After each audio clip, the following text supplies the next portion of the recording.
ये कहानी है दो ऐसे अजनबियों की जिनकी एक प्यारी सी मुलाकात उन्हें एक खतरनाक सफर का हिस्सा बना देती है। एक तरफ है एक ऐसी जासूस जो अपनी जान की परवाह किए बिना दुनिया को तबाही से बचाने की कोशिश करती है, और दूसरी तरफ है एक साधारण किसान जो अपने प्यार को बचाने इस जानलेवा खेल का हिस्सा बन जाता है, जहां माफिया जैसे खतरनाक गैंगस्टर और एक ऐसा बायो वेपन जो पूरी दुनिया को तबाह कर सकता है। अब क्या ये दोनों आखिरकार इस खतरनाक खेल से बाहर निकल पाएंगे? चलिए इस रोमांच और सस्पेंस भरी लव स्टोरी के हर राज से पर्दा उठाते हैं। तो कहानी की शुरुआत होती है वॉशिंगटन डीसी से, जहां हम सेडी नाम की एक लड़की को कार ड्राइव करते हुए देखते हैं। वो काफी उदास दिख रही थी। तभी उसे डॉक्टर क्लॉडिया का कॉल आता है। क्लॉडिया कहती है कि एक लड़की की मौत से तुम इतनी परेशान क्यों हो रही हो? सेडी बताती है कि हमारे डिपार्टमेंट में वो लड़की बिल्कुल मेरी तरह थी और वो इसलिए मारी गई क्योंकि वो काम भी मेरी तरह करती थी। क्लॉडिया उसे समझाती है, तुम्हें इस बारे में ज्यादा सोचने की जरूरत नहीं है, अपने काम पर ध्यान दो, कुछ ही दिनों में सब ठीक हो जाएगा। अब सेडी असल में किस तरह का काम करती है ये बहुत ही जल्द हमें पता चल जाएगा। इसके बाद हमारे सामने बाजार का सीन आता है, जहाँ कोल नाम का एक लड़का अपनी स्टॉल पर पौधे बेच रहा होता है, लेकिन आज उसका मूड थोड़ा ऑफ है क्योंकि हाल ही में उसका ब्रेकअप हुआ है और वो थोड़ा परेशान है। तभी पास वाली स्टॉल के एडना नाम की एक औरत कोल से बात करती है। वो कोल को समझाती है, तुम्हें एक नई लड़की जरूर मिलेगी, पुरानी बातों को भूलो और अपने काम पर ध्यान दो। फिर वो कोल को अपनी स्टॉल का ध्यान रखने के लिए कहकर थोड़ी देर के लिए कहीं जाती है। उसी दौरान सेडी वहाँ आती है और एडना की स्टॉल पर उसे एक पौधा बहुत पसंद आता है। तभी कोल वहाँ जाकर कहता है, ये पौधा वाकई बहुत खूबसूरत है, लेकिन आप अपने घर पर कितना समय बिताती हैं? सेडी जवाब देती है, कभी कभी तो महीनों तक बाहर रहती हूँ। ये सुनकर कोल कहता है, मुझे माफ कीजिए, लेकिन मैं ये पौधा आपको नहीं बेच सकता। अगर इसे रोज पानी नहीं दिया गया तो ये जल्दी मुरझा जाएगा और मैं नहीं चाहता कि ये खूबसूरत पौधा ऐसे ही मर जाए। सेडी कहती है, पर मुझे यही पौधा चाहिए। कोल फिर मना करते हुए कहता है, आपको प्लास्टिक या किसी कैक्टस लेना चाहिए, वो आपके लिए बेहतर रहेगा। तभी एडना वहाँ लौटती है और उनकी बहस सुनकर वो सेडी को $10 में वो पौधा बेच देती है। तो सेडी पौधा लेकर निकल जाती है। फिर कोल एडना से कहता है, तुम्हें ये पौधा नहीं बेचना चाहिए था, वो इसे मार देगी। एडना हंसते हुए कहती है, तुम्हें अभी भी पौधे की पड़ी है, तुम्हारे सामने एक खूबसूरत लड़की खड़ी थी और तुम उसे इम्प्रेस करने की बजाय बहस कर रहे थे। अब भी देर नहीं हुई है, उसके पास जाओ और उसे कॉफी पर चलने के लिए पूछो। तो कोल जल्दी से सेडी की कार के पास जाता है और कहता है, क्या हम कॉफी पर जा सकते हैं? सेडी थोड़ा हैरान होकर कहती है, अभी अभी हमने बहस की और तुम मुझे कॉफी पर चलने के लिए कह रहे हो? तो कोल उस बात के लिए सॉरी कहकर वहाँ से जाने लगता है। तभी सेडी उसे रोकती है और कहती है, अगर तुम सिर्फ कॉफी की बात कर रहे हो तो हम जा सकते हैं। तो कोल के चेहरे पर खुशी आ जाती है और वो सेडी की कार में बैठ जाता है। आगे हम देखते हैं कि दोनों कॉफी पीते हुए पूरे शहर में घूमने लगते हैं और शहर के बहुत सारे जगहों पर जाते हैं और बहुत सारी बातें करने लगते हैं। सेडी बताती है कि मैं एक इंटरनेशनल आर्ट डीलर हूँ, इसलिए फोन आते ही मुझे अलग अलग देश में जाकर हर जगह के आर्ट्स को देखना पड़ता है। फिर कोल बताता है कि फार्मिंग करना मेरा शौक है, लेकिन मैं एक बुक भी लिख रहा हूँ कि पेड़ पौधे का ख्याल कैसे रखना चाहिए और किस तरह इंसान हर दिन इन्हें बर्बाद कर रहे हैं। फिर ये दोनों हॉरर मूवीज के टॉपिक पर आ जाते हैं, जहाँ सेडी बताती है कि मुझे बिल्कुल भी डर नहीं लगता, क्योंकि मुझे लगता है डरना या ना डरना हमारे हाथ में है। फिर वो अपनी जिंदगी के बारे में और बताने लगती है कि जब मैं 6 साल की थी तो बहुत सारी दिक्कतों की वजह से मैं अपनी माँ के साथ अपनी देश से भाग आई थी और पूरे 8 दिनों तक हम बस एक छोटी सी नाव से सफर करते रहे। हमारे साथ बहुत सारे और लोग भी थे, लेकिन मेरी माँ ने हार नहीं मानी और बहुत सारी मुश्किलों का सामना करने के बाद हम यहाँ पर पहुंच गए और इसके बाद मेरे अंदर से डर एकदम खत्म हो गया। इसी तरह दोनों पूरा दिन एक साथ बिताते हैं और फिर रात को एक बार में जाते हैं, जहाँ सेडी गाना गाने लगती है और कोल को भी बुलाती है, लेकिन कोल बहुत ही शर्माता है और इस तरह पूरी रात भी दोनों एक साथ रहते हैं। फिर कोल पूछता है, तुम्हें कैसा लाइफ पार्टनर चाहिए? तो वो बताती है कि मैं चाहती हूँ मेरा पार्टनर कैक्टस की तरह हो, जिसे लंबे समय तक पानी ना भी मिले तो भी वो जिंदा रहता है। मैं बहुत ही ट्रैवल करती हूँ, इसलिए मैं चाहती हूँ कि मुझे एक ऐसा पार्टनर मिले जो मुझे अच्छी तरह समझे और हमारे बीच दूरियां होने पर भी उसे कोई परेशानी ना हो। फिर धीरे धीरे वो करीब आने लगते हैं और दोनों एक दूसरे को किस करने लगते हैं और ऐसे ही खूबसूरत पल बिताते हुए सुबह हो जाती है। फिर कोल सेडी को घर छोड़ने जाता है, जहाँ वो एक दूसरे से कहते हैं कि दिन बहुत अच्छा गुजरा है, जिसके बाद सेडी अंदर चली जाती है। लेकिन कुछ देर में वो फिर से दरवाजा खोलकर कोल को अंदर ले जाती है और वहाँ एकदम फुल मूड में दोनों की रोमांस शुरू हो जाती है और इस रोमांटिक मोमेंट को दोनों बहुत ही एंजॉय करते हैं। इसके बाद कोल अपने घर वापस लौटता है और वो बहुत ही ज्यादा खुश होता है, इसलिए वो सारी बातें अपने मॉम डैड को बताने लगता है। वो कहता है, मुझे लगता है कि ये वही लड़की है जिसे मैं अब तक ढूंढ रहा था। तभी कोल की बहन मैटी कहती है, देखना ये लड़की भी तुम्हें छोड़कर चली जाएगी, क्योंकि तुम्हारी आदत बहुत ही पॉसेसिव और चिपकू टाइप की है, इसी वजह से पहली वाली भी तुम्हें छोड़कर चली गई थी। लेकिन कोल उसकी बातों को इग्नोर करते हुए अपने मॉम डैड से कहता है, सच में ये लड़की बहुत ही अच्छी है। फिर समय ऐसे ही बीतने लगता है और कोल अपने फार्म में काम करते हुए रोज सेडी को मैसेज करता है, लेकिन 3-4 दिन बीतने के बाद भी कोई रिप्लाई नहीं आता, जिससे वो थोड़ा परेशान होने लगता है। ये देखकर कोल के डैड कहते हैं, शायद वो किसी काम में बिजी होगी, लेकिन मैटी उसे चिढ़ाते हुए कहती है, मैंने कहा था ना, ये भी तुम्हें छोड़कर भाग जाएगी। अब काम करते हुए कोल को सांस लेने में दिक्कत होने लगती है, क्योंकि उसे अस्थमा था। तभी उसे याद आता है कि उसने अपना इनहेलर सेडी के पर्स में रख दिया था और खुशी की बात ये थी कि कोल ने इनहेलर खो जाने की डर से उसमें एक ट्रैकर लगा रखी थी। वो तुरंत उसे ट्रैक करना शुरू करता है और उसे पता चलता है कि सेडी इस वक्त लंदन में है। ये देखकर कोल सोच में पड़ जाता है कि शायद अब वो उससे कभी नहीं मिल पाएगा, लेकिन कोल डिसाइड कर लेता है कि वो लंदन जरूर जाएगा और इस पर उसके मॉम डैड भी उसे सपोर्ट करते हैं। इसके बाद अगले दिन वो लंदन पहुंच जाता है और ट्रैक करते हुए सेडी की लोकेशन की ओर बढ़ने लगता है, लेकिन रास्ते से गुजरते हुए अचानक कुछ लोग आते हैं और उसे बेहोश करके गाड़ी में डाल देते हैं। फिर कुछ देर बाद जब उसकी आंख खुलती है तो एक आदमी उसे टैक्समैन कहकर बुलाता है। कोल देखता है कि यहाँ और भी बहुत सारे लोग हैं और उसे एक लैब में बंद करके रखा गया है जहाँ पर बहुत ही खतरनाक कीड़े मौजूद हैं। इन कीड़ों के जरिए वो लोगों को टॉर्चर करके सच उगलवाते हैं। ये देखकर कोल डर जाता है और उन्हें समझाने लगता है, तुम लोगों को गलत फहमी हुई है, मैं बस एक मामूली किसान हूँ। लेकिन वो आदमी कोल की बातों को नाटक समझता है और एक खतरनाक कीड़ा जिसके काटने से इंसान की मौत हो जाती है उसे कोल के पास ले आकर कटवाने वाला होता है। लेकिन तभी दीवार तोड़कर सीडी अंदर आती है और शूट करके कुछ ही पल में सबको मार देती है। ये देखकर कोल पूरी तरह शॉक्ड हो जाता है कि सीडी कैसे लोगों को मार रही है। फिर कोल को छुड़ाकर सीडी उसे एक गन दे देती है। इतने में बहुत सारे और लोग भी वहाँ आ जाते हैं और इन पर गोलियां चलाने लगते हैं, लेकिन वो एक टेबल के पीछे छुप जाते हैं। जिसके बाद सीडी बाहर निकलती है और एक एक करके सबको शूट करके मार देती है। इसके बाद कोल पूछता है कि आखिर तुम कौन हो, तो सीडी बताती है कि मैं एक CIA एजेंट हूँ। फिर वहाँ से दोनों बाहर निकल आते हैं और वो देखते हैं कि वो एक गुफा के अंदर थे और उन्हें पता लगता है कि ये जगह पाकिस्तान है। तभी यहाँ पर बहुत सारे सेना आ जाते हैं और इन पर फायरिंग करना शुरू कर देते हैं। तो वो उनकी गोलियों से बचते हुए भागना शुरू कर देते हैं क्योंकि भागने के अलावा और कोई रास्ता नहीं था। फिर एक जगह जाने के बाद वो अपने सामने आते हुए एक बस को देखते हैं, तो सीडी मुझे कवर करो कहकर वो उस बस को रोकती है और गन पॉइंट करके बस के सारे लोगों को उतारकर वो दोनों बस में बैठ जाते हैं और यहाँ से भागने लगते हैं। लेकिन सेना वाले अभी भी फायरिंग करते हुए इनका पीछा कर रहे थे। ये देखकर सीडी तेजी से बस चलाने लगती है और इसी बीच दोनों बस के अंदर झगड़ा भी कर रहे थे। कोल कहता है, तुमने मुझे झूठ कहा कि तुम एक आर्ट डीलर हो और मैं तुमसे प्यार करने लगा। सीडी भी कहती है कि हमारे बीच थोड़ा बहुत कुछ हो भी गया, तो इसमें इतना सीरियस होकर मेरे पीछे आने की क्या जरूरत थी। इतने में एक सिपाही कूदकर इनके बस के अंदर आ जाता है, लेकिन कोल उसके साथ लड़ने लगता है और बहुत मुश्किलों के बाद किसी तरह मारकर उसे नीचे फेंक देता है। इसी बीच बस में आकर और भी कुछ सिपाही सीडी पर हमला करते हैं, लेकिन वो काफी बहादुरी से उनसे लड़कर उन्हें बस के नीचे गिरा देती है और सामने आए उनके सारे गाड़ियों को भी एक एक करके तबाह कर देती है। अब सारे सिपाहियों को पीछा छुड़ाकर कुछ दूर जाने के बाद उनकी बस भी खराब होकर अपने आप बंद हो जाती है। अब यहाँ से आगे बस नहीं जा पाएगी, तो दोनों पैदल ही आगे बढ़ते हैं। दूसरी तरफ हमें लिविक नाम के एक माफिया को दिखाया जाता है और यहाँ हमें पता चलता है कि जितने भी लोग सीडी और कोल के पीछे लगे हुए हैं उन्हें लिविक ने ही भेजा था। उसका एक आदमी उसे कोल की प्रोफाइल दिखाते हुए कहता है, टैक्समैन की पहचान हमें मिल गई है, लेकिन शायद वो अनऑफिशियली काम कर रहा है, इसलिए इंटेलिजेंस डेटाबेस में उसका कोई रिकॉर्ड नहीं है। ये सुनकर लिविक अपने आदमियों पर गुस्सा हो जाता है और कहता है, ये तुम्हारे हाथ से कैसे निकल गया। अब इस टैक्समैन की फोटो हमारे सारे आदमियों तक भेज दो, जो भी इसे जिंदा पकड़कर लाएगा मैं उसे $1 मिलियन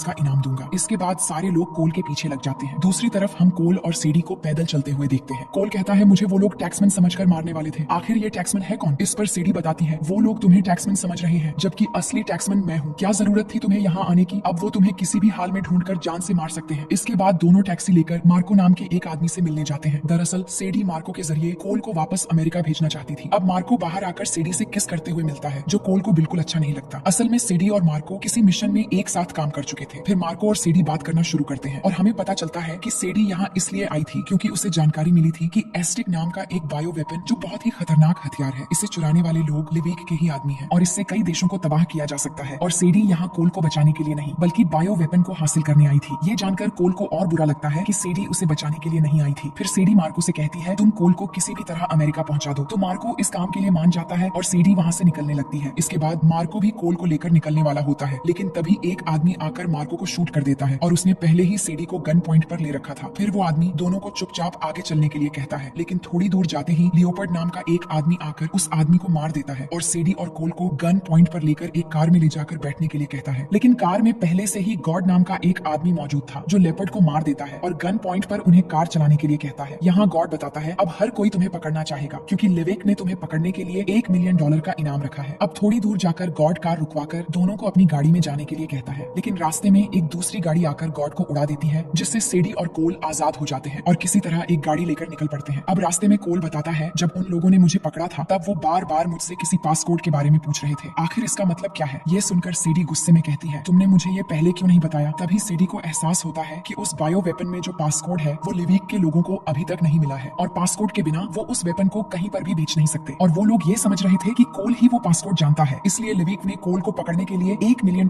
का इनाम भी रखा है। जिसके बाद सीडी एक नई चाल चलती है और कोल के सर पे मारकर उसे बेहोश कर देती है। फिर जब कोल की आंख खुलती है तो वो देखता है कि सीडी उसका सौदा करने के लिए लिविक के लोगों के पास आई है। वहाँ पर वॉगनर नाम से लिविक का एक खास आदमी होता है जिसको सीडी बताती है कि यही टैक्समैन है, अब मुझे मेरे $1 मिलियन चाहिए। इसके बाद ये लोग दोनों को प्लेन में बैठाकर यहाँ से दूसरी जगह ले जाने लगते हैं। अब प्लेन के अंदर हम देखते हैं जहाँ ये लोग बायो वेपन का वो ब्रीफ केस लेकर आते हैं और तैयारी करने लगते हैं ताकि कोल वो कोड बता दे। लेकिन इसी बीच वागनर जब कोल का फोन चेक करता है तो उसे कोल और सीडी की एक साथ तस्वीर देख लेता है। इससे वो समझ जाता है कि ये दोनों मिले हुए हैं। लेकिन तभी सीडी कहती है, कोल को मत मारना, पासकोड मेरे पास है। इसके बाद वो पासकोड पॉकेट से निकालने के बहाने वागनर के हाथ में शॉट देने वाला एक चिप दे देता है और तुरंत उसे शॉट देकर बाकी लोगों पर टूट पड़ती है। कोल कोल भी उनको मारने लगता है, पर इसी बीच एक आदमी सेडी को नाइफ से स्टेप कर देता है। ये देखकर सेडी को बचाने के लिए कोल उस आदमी पर हमला कर देता है और उसे मार मार कर बेहोश कर देता है। इसके बाद सेडी कोल से कहती है, इनके होश आने से पहले तुम पैराशूट लेकर ब्रीफकेस के साथ नीचे कूद जाओ। लेकिन कोल जल्दी से पैराशूट ले आकर ब्रीफकेस के साथ सेडी को भी उठाता है और प्लेन से जंप लगा देता है। इसके बाद हम उन दोनों को एक बीच पर देखते हैं, जहाँ काफी देर के बाद सेडी की आंख खुलती है और वो देखती है कोल उसे बचाने के साथ साथ ब्रीफकेस भी लेकर आ गया था। ये देखकर वो कोल को थैंक्स कहती है। फिर हम रात का समय देखते हैं, जहाँ दोनों बातें करने लगते हैं और कोल ने जड़ी बूटियों से उसके जख्मों का थोड़ा बहुत इलाज भी कर दिया था। ये चीज सेडी को बहुत अच्छी लगती है और उसकी काइंडनेस देखकर सेडी को एहसास होता है कि उसने कोल के साथ गलत किया है। फिर वो बहुत सारी बातें करने लगते हैं और इसी बीच वो दोबारा करीब होकर एक दूसरे को किस करने लगते हैं। दूसरी तरफ वागनर को देखते हैं, जो अपने बॉस लिविक को बताता है कि टैक्समैन वो ब्रीफकेस लेकर भाग गया है। ये सुनकर लिविक गुस्सा हो जाता है और उसे ब्रीफकेस के साथ टैक्समैन को जल्दी ढूंढकर लाने के लिए कहता है। फिर अगले दिन का सीन देखते हैं, जहाँ पर वागनर अपने आदमियों के साथ उस लोकेशन पर पहुंच जाता है और उन दोनों पर गोलियां चलाने लगता है। लेकिन तभी CIA के लोग भी बोट लेकर वहां पर आने लगते हैं और वागनर के लोगों को शूट करके मारने लगते हैं। लेकिन इसी दौरान वागनर उस ब्रीफकेस को लेकर वहां से भागने में कामयाब हो जाता है। अब CIA वाले बीच तक पहुंचते हैं और इन दोनों को लेकर अपने हेडक्वार्टर में जाते हैं। वहां पर CIA की पूरी टीम होती है, जहां जैक्सन नाम का एक आदमी दोनों को लाई डिटेक्टर मशीन लगाकर पूछताछ करने लगता है। लेकिन पूरा समय सेडी और कोल लड़ते रहते हैं। फिर जैक्सन दोनों को रोककर सेडी को बॉस से मिलने के लिए कहता है, तो सेडी जाकर अपने बॉस यानी क्लॉडिया से मिलती है। क्लॉडिया कहती है कि तुम उस बायो वेपन को वापस नहीं ला पाई और बहुत सारे रूल्स तोड़ने की वजह से तुम्हें कुछ दिनों के लिए सस्पेंड किया जाता है। दूसरी तरफ जैक्सन कोल को समझा रहा होता है कि जितना हो सके सेडी से दूर रहो। सेडी हर बार एक नया झूठ बोलती है और वो सिर्फ तुम्हारा इस्तेमाल कर रही है। उसने अब तक बहुत सारे लोगों को मारा है। इसके बाद हम देखते हैं कि CIA के ऑफिसर्स ये डिसाइड करते हैं कि वो लिविक को पासकोड का आधा हिस्सा बताएंगे और जैसे कि लिविक जानता है पासकोड टैक्समैन यानी कोल के पास है, तो वो कोल को मोहरा बनाकर लिविक को पकड़ेंगे। लेकिन कोल इस बात से इनकार कर देता है, पर वो कोल को बताते हैं कि तुम्हारे साथ साथ तुम्हारा परिवार भी अब खतरे में है, क्योंकि उन्हें लगता है कि तुम ही टैक्समैन हो, इसलिए तुम्हें कैसे भी हमारी मदद करनी होगी ताकि हम लिविक को खत्म कर सके। ये सुनकर कोल मान जाता है, लेकिन सेडी उसे समझाती है कि इस मिशन में तुम्हें बहुत खतरा होगा। ये CIA वाले तुम्हारा इस्तेमाल करके ऐसे ही छोड़ देंगे। इस पर कोल कहता है, तुम्हारे CIA वाले भी यही बोल रहे थे कि तुमने भी सिर्फ मेरा इस्तेमाल किया है और तुम्हें क्या पता कि किस तरह परिवार और हमें प्यार करने वालों को जान देकर भी बचाना चाहिए। ये सुनकर सेडी गुस्सा होकर यहाँ से चली जाती है। तभी दूसरी तरफ हम डेनी नाम के एक आदमी को देखते हैं। उसने ही लिविक को काम दिया था बायो वेपन को लाने के लिए, पर अब वो लिविक पर बहुत गुस्सा करता है कि मुझे 48 घंटे के अंदर इस वेपन का पासकोड चाहिए, नहीं तो मैं तुम्हें मार दूंगा और इस बार टैक्समैन के साथ मिलने के लिए मैं भी तुम्हारे साथ जाऊंगा। अब लिविक को पासकोड का एक हिस्सा भेजने के बाद CIA ने कोल के लिए एक टेबल बुक किया होता है और कोल को टैक्समैन कहकर लिविक तक ये लोकेशन भेज दी है, ताकि लिविक टैक्समैन से आकर मिलते ही वो CIA के जाल में फंस जाए। अब कोल जाकर बुक किए हुए टेबल पर बैठ जाता है और कुछ ही दूर से CIA उसे ऑपरेट कर रहे थे। लेकिन लिविक बहुत चालाक था। वो डेनी को साथ लेकर टेबल तक पहुंचने से पहले अपने आदमियों से सारे CIA वालों को मरवा देता है। दूसरी तरफ एक झलक हम सेडी को भी देखते हैं, जो कोल की फिक्र कर रही थी। इसके बाद लिविक और डेनी उस ब्रीफकेस के साथ टेबल पर आते हैं और कोल से पासकोड पूछने लगते हैं। तो कोल नाटक करने लगता है कि तुमने मेरे आदमियों को मारकर मेरी मदद कर दी है और मैंने तुम्हें ये लोकेशन इसलिए भेजा क्योंकि डिपार्टमेंट के साथ काम करते करते मुझे कुछ हासिल नहीं हुआ। अब अगर तुम मुझे दुगना पैसे दोगे तभी मैं इस ब्रीफकेस को खोलूंगा। वो असल में डर के मारे टाइम पास कर रहा था ताकि सेडी कहीं से आ जाए। लेकिन डेनी गुस्सा हो जाता है और कहता है, बेवकूफ किसी और को बनाना, जल्दी से वो पासकोड बताओ। और लिविक भी उसे गन पॉइंट पर ले लेता है। तभी वहां पर सेडी की एंट्री होती है, जिसे देखकर कोल बहुत खुश हो जाता है क्योंकि वो तो सेडी का ही इंतजार कर रहा था। फिर सेडी भी वहां आकर बैठती है और बताती है कि असली टैक्समैन मैं हूँ और डायरेक्ट डेनी से बात करती है कि पासकोड मुझे पता है, ये रहा मेरा अकाउंट नंबर और पासकोड मिलते ही मेरे अकाउंट में पैसे ट्रांसफर हो जाना चाहिए। इसके बाद वो पासकोड से ब्रीफकेस ओपन कर देती है, जिसके अंदर एक छोटे से बॉक्स में बायो वेपन होता है। अब ब्रीफकेस खुलते ही तुरंत सेडी के अकाउंट में पैसे भी ट्रांसफर कर दिए जाते हैं, पर लिविक कहता है मेरा काम अभी बाकी है, तब तक तुम दोनों नहीं जा सकते। तभी कुछ गैंगस्टर आकर लिविक को गन पॉइंट पर ले लेते हैं क्योंकि सेडी ने पहले ही लिविक पर $1 मिलियन का इनाम रख दिया था। इससे डेनी के लोग भी उन गैंगस्टर्स पर गन पॉइंट कर देते हैं, जो देखकर सारे सिविलियन यहाँ से भागना शुरू कर देते हैं। तभी मौका देखकर सेडी उस वेपन को उठाकर यहाँ से भागने लगती है। तब चारों तरफ गोलियां चलने लगती हैं और एक एक करके सारे लोग मरने लगते हैं। लेकिन डेनी के लोग कोल और सेडी को मारना चाहते थे, पर सेडी भी गन से उन्हें शूट करने लगती है और बहुत ही बहादुरी से उनसे लड़ने लगती है। साथ ही कोल भी उनको अपनी स्टाइल में मारने लगता है और उन गैंगस्टर की वजह से दोनों को उन लोगों के साथ लड़ने में थोड़ा बहुत हेल्प भी हो जाता है। इसी बीच जब वागनर आकर सेडी को मारता है तो कोल उस पर टूट पड़ता है और लड़ाई करते हुए दोनों नीचे की तरफ चले जाते हैं। असल में पूरी बिल्डिंग को व्हील की तरह बनाया गया था, जिससे पूरी बिल्डिंग को घुमाया जा सकता था, पर नीचे इन दोनों की लड़ाई से मशीन पर फायरिंग लग जाती है और अब पूरा बिल्डिंग घूमने लगती है और ये दोनों ऐसे ही लड़ते रहते हैं। लेकिन दोनों के बीच काफी देर लड़ाई होने के बाद कोल वैगनर को मशीन के बीच फेंक देता है, जिससे वैगनर की मौत हो जाती है। पर इससे मशीन और खराब होकर पूरी बिल्डिंग ज्यादा तेजी से घूमने लगती है। वहीं डेनी लिवेक को सेडी से बायो वेपन लेकर आने के लिए कहता है, लेकिन लिवेक उल्टा उसे ही गोली मार देता है और फिर बायो वेपन लेने के लिए सेडी से जाकर लड़ना शुरू कर देता है। दोनों के बीच बहुत देर तक लड़ाई होती है, लेकिन वहाँ लिवेक सेडी को मारने वाला होता है, जो देखकर कोल वहाँ जाता है और लिवेक को दूर हटा देता है, लेकिन लिवेक के हाथ में वो वेपन लग जाता है और वो यहाँ से भागने की कोशिश करने लगता है। तभी सेडी एक बंदूक उठाती है और रूफटॉप पे गोली चलाती है, जिससे रूफ का एक पार्ट टूटकर लिवेक के ऊपर गिर जाता है। तभी सेडी उसके हाथ से वेपन ले लेती है और कोल भी सेडी को पकड़कर बचा लेता है और इस तरह वेपन को सेव करने के साथ साथ दोनों की जान भी बच जाती है और वो बहुत खुश होते हैं। अब कहानी के आखिर में हम उन दोनों को घर में देखते हैं, जहाँ वो पूरे परिवार के साथ खाना खाते हुए बहुत सारी बातें कर रहे थे। कोल की बहन मैटी भी दोनों को साथ देखकर बहुत खुश थी और वो सबको बताने लगते हैं कि दोनों को कितनी मुश्किलों का सामना करना पड़ा एक साथ होने के लिए, और इन्हें एक साथ देखकर कोल के मॉम डैड भी बहुत खुश होते हैं। और इसी हंसी खुशी के साथ कहानी यहीं पर खत्म हो जाती है।